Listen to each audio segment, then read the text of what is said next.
Tama yun. Walang sinceridad. Pag-iusapan, walang sincerity. Pero yung MNLF, sa MILF, maski na marami akong namatay, kaya tao ko, may mga namatay rin na, sorry. Pero nung matapos ang gera, pwede rin palang mag-usap. Meron silang honor at gentleman's word. Kaya, magpipirma na sana kami kung matatandaan ninyo yung Memorandum of Agreement of Ancestral Domain. Lumipat na kami sa Madulungkor para magpirma. Paglabag namin, sinabihan kami, "Hoy, huwag nyo lang pirmahan, nag-PRO kayo." Tandaan nyo, nag-PRO yung peace process. Kasi linabanan kami ng mga kontrabida.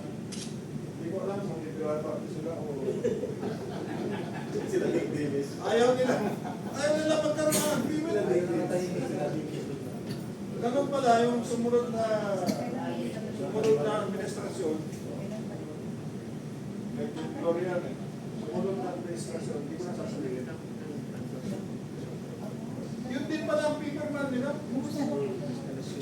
Yun ang naging basihan ng MILF. Yun din pala, gusto lang nila yung credit lang. Kaya pa, sana mas mabilis sana ngayon, mas marami na tayo nagawa sa Mindanao. Anyway, sana ang Mindanao lalong tumanda. Sana mas maganda pa kayo sa Luzon.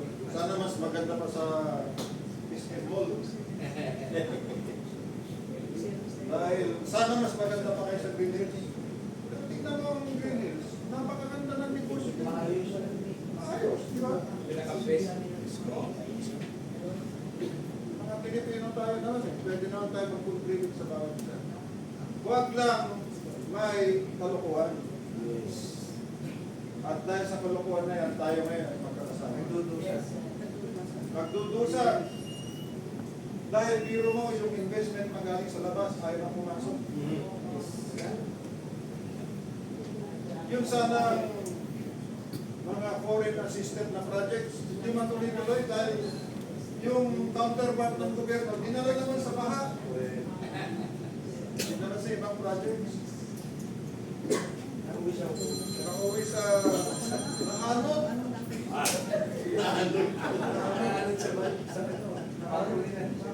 Yung sana magaganda nating hospital o malasakit program para maayos ang ating health system. Nadala na rin.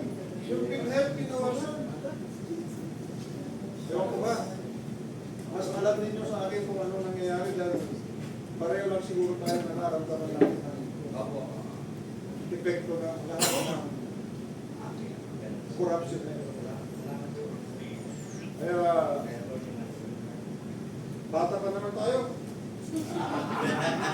Ay, ipaglaban natin dahil kaya pa natin at ang importante, gagawin natin ito para sa ating mga anak at sa ating mga apo. Tama ba?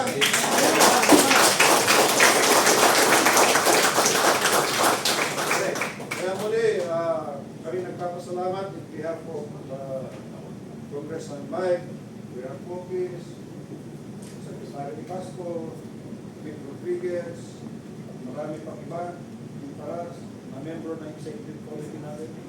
Masalaman nyo rin kung sino mga yan. Titipon tayo. Nagtipon-tipon na lahat. Tipon-tipon na lahat. Okay. Napakarami natin abogado na matitino. Led by Attorney Jing Paras.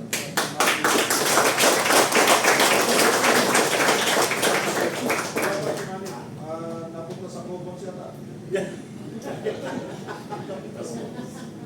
Hindi lang abogado kasama natin dito. Retirees. Maniwala kayo ng armed forces ay nakikinig ka. Yan na. Nakikinig lang yan. Pagdating ng araw. Nakikita pa rin ninyo kung nasa ng puso ng armed forces. Yun!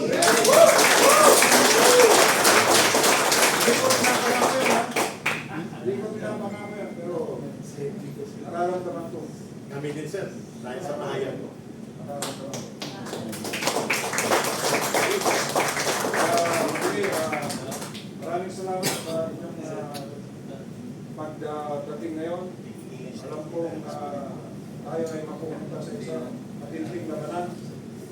Ngunit alam ko, hindi kayo aatras. Yun. Alam ko din na mananalo tayo. Dahil tayo ang may kapiliran. At sa tulong ng buong may kapal, sana tayo nga ay magtalumpay. Kensya lang. Yun. Everybody please stand up. Nakapag-prayer na kanina. So before we share yung simile sa Rosado at ng iba pang mga mensahe, sabayan nyo kami ni General Esperon at lahat na nandito na mga leaders ng iba't ibang organisasyon. Awitin po natin ang pinakapayak pero pinakamadamdamin Pilipinas ko. Ito. Tapos, we will proceed sa organized na share. Ready? Ang bayan ko'y tanging ikaw, Pilipinas kong mahal, ang puso ko at buhay man, sa iyo'y ibibigay, tungkulin ko'y gagampanan, na lagi kang paglingkuran, ang laya mo'y babantayan, Pilipinas kong hirap. One more time. Ang bayan ko'y tanging ikaw, Pilipinas kong mahal, ang puso ko at buhay man, sa iyo'y ibibigay, tungkulin ko'y gagampanan, na lagi kang paglingkuran, ang laya mo'y babantayan, Pilipinas kong hirap. Maraming salamat. You may take your seat. Thank you, General. At may nakalimutan na to. Kakasingin nila ko mamaya. Sir, take your seat, please. 2 minutes na to, 2 minutes. Ang grupo ng Inday Cares Aklan. Doon kami pupunta bukas.